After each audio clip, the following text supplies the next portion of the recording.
కోపం వచ్చి జగన్ దిగితే కానీ మనకి సక్రమంగా ఉండదని వాళ్ళందరూ భావించారు. జగన్ ఓటమిలో కీలక పాత్ర పోషించారు.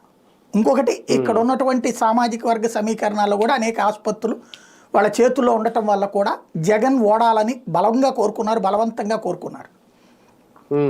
వాళ్ళకి ఇప్పుడు కష్టమే వచ్చింది. అంటే తమ ఎన్నుకున్నటువంటి ప్రభుత్వం తమకి ఇప్పుడు ఈ కాన్సెప్ట్ పెట్టినట్టు, అంతేకాదు తమ కావాలని కోరుకున్నటువంటి ప్రభుత్వం. రెండవది ఏమైంది, వీళ్ళు కూడా ఎందుకు తీసేస్తున్నారు ఇక్కడ అంటే, వీళ్ళు ఏమనుకున్నారంటే ఇదివరకు జగన్ అనుకుంటే జగన్ కూడా జల్లగొట్టింది అప్పుడు కేంద్ర ప్రభుత్వం. ఆయుష్మాన్ భారత్కి ఆయుష్మాన్ భారత్ నిధులే వస్తాయి మీకు, అందులో ఎస్ఎంఎస్లో ప్రధానమంత్రి మోడీ మీకు ఇచ్చారు డబ్బులు, ఓకే అందినాయి కదా అని చెప్పి పెడతారు, మీరు త్వరగా కోలుకోవాలని మెసేజ్ వస్తుంది. అప్పుడు జగన్ అని చెప్పుకోవడానికి కుదరలా.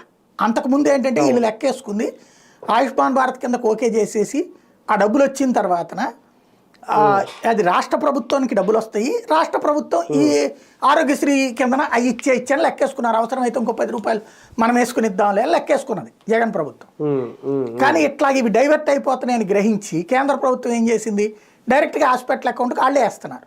ప్లస్ ఆ సదరు బాధితుడు ఎవరైనటువంటి ఉంటారో ఆ కుటుంబానికి ఎస్ఎంఎస్ కూడా త్రూ కేంద్ర ప్రభుత్వం వస్తుంది డైరెక్ట్గా.